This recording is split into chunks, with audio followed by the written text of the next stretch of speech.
We don't even have an enemy to use that against.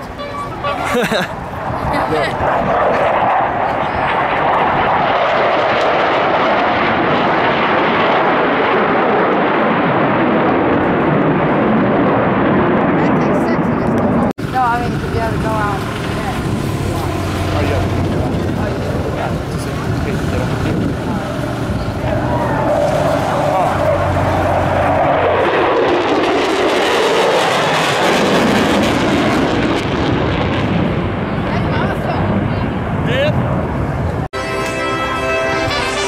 The T-45 Goshawk with a tail hook down.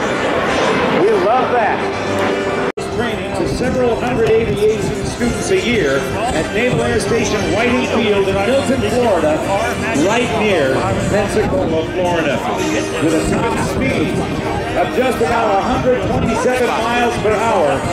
The crew today is Lieutenant Mike Toaster Osterhaus from Kansas City, Kansas, and Lieutenant Mike Short, call sign Bus, from San Diego, California.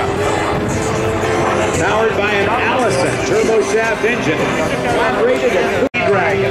It's a little bigger. You know what it does? It drags a metal sled, and it drags the sled into water, so mines will come and bomb the sled, and it clears the lane for the boat. Oh wow! 20 plus Looks like a building coming towards us. 20 tons it can lift.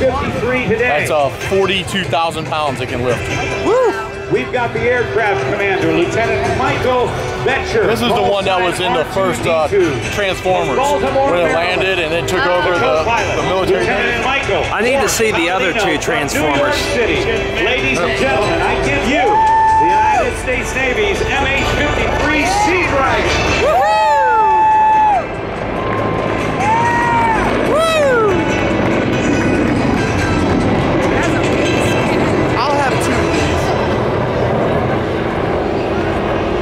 The Sea Dragon, it can lift. nicknamed Big Iron, is the largest and heaviest helicopter in the United States. Known as the MH-60, also built by Sikorsky, it's the Navy version of the Army's Black Hawk. Flying the MH-60 today, Lieutenant Nick Cutter, and the co-pilot is Daniel Moran, the crew chief, AWS-2 Eric Sotelo, and AWS-2 Robert Makesa. Countermeasures missions, passenger and cargo transport missions, and perform heavy lift duties for the Navy. They can operate around the world from United States Navy and allied partners amphibious landing ships in all weather capacity.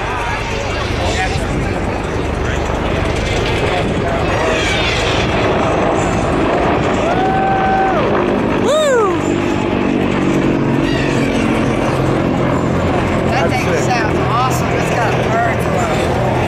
Yeah. And here comes. Oh, another one's coming. Seahawk. Oh. The smaller version. No, that's the Navy's version of it. This Sea Dragon, with its 3 General Electric engines, that's the Sea Dragon. This is the Seahawk. has a maximum weight of 73,348 pounds with maximum load. It is indeed the heavy lifter. It can lift 73,000 pounds. That's amazing. That, put it this way, CH-53, my truck weighs 6,000. the version of it, can lift 16 tons. It can lift 10 of my trucks at once. Than the twin rotor. How many? 47 10 of your trucks at once? At one time. That's crazy. I bet you he wouldn't have had a problem towing that boat in. No. Without going into the water. Yeah. Oh, that's a Sea Dragon. Oh, baby. Yep. Quickly climbing to 1,200 feet above the beach.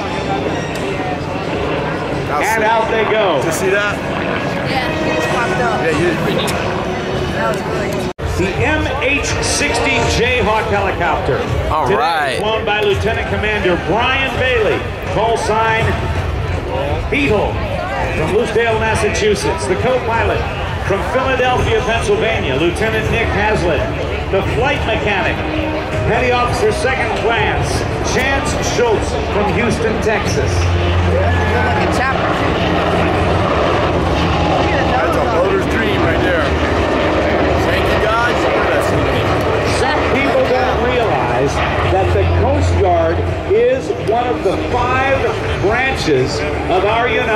States military. Right alongside the Army, the Navy, the Marine Corps, and the Air Force, the Coast Guard's mission has primarily been in a rescue operation. Look at the water. Under that rotor, Oh, that's awesome. hurricane force winds. That's crazy. It takes a rescue swimmer with an incredible amount of stamina, strength, and conditioning They're dropping it down. to survive. Oh, I see it. I'm getting it on video. Not only those hurricane force winds, but in the high, turbulent, violent waters in which these aircraft are dispatched to perform their mission.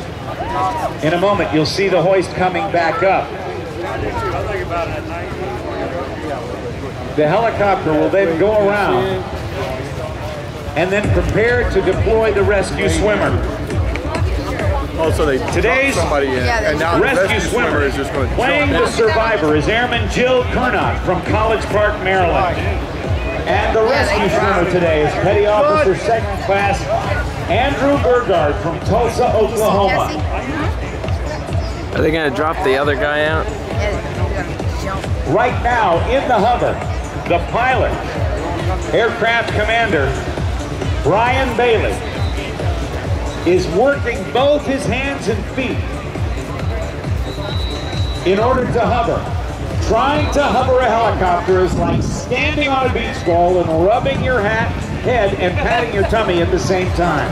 As they lower within 10 feet of the water, the rescue Oh, they swimmer, just. Andrew Burgard, will literally drop into the water. He just jumped in. Now the Yeah, I saw helicopter it. will climb away with the flight mechanic, Petty Officer Second Class Chance Schultz, giving the directions to the pilot because the pilot is unable to see directly below him. So the flight mechanic, leaning out the right door of the aircraft, has a perfect bead on the victim and the rescue swimmer. He can tell the pilot forward, back, left, or right, up or down. You see as the helicopter now raises itself up.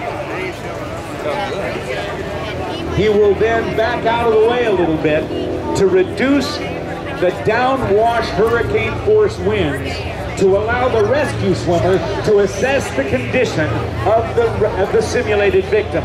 There are several ways of bringing a victim back, the rescue swimmer and the victim, and they will be raised up into the helicopter. There is also a basket that can be used to raise a victim sitting up in a water-free wire mesh basket. If that victim is incapacitated, he can be or she can be raised in a flat litter basket like a stretcher or a backboard and in. In the case of a military aviator, You guys want to go down closer? Yeah. who wears a special harness,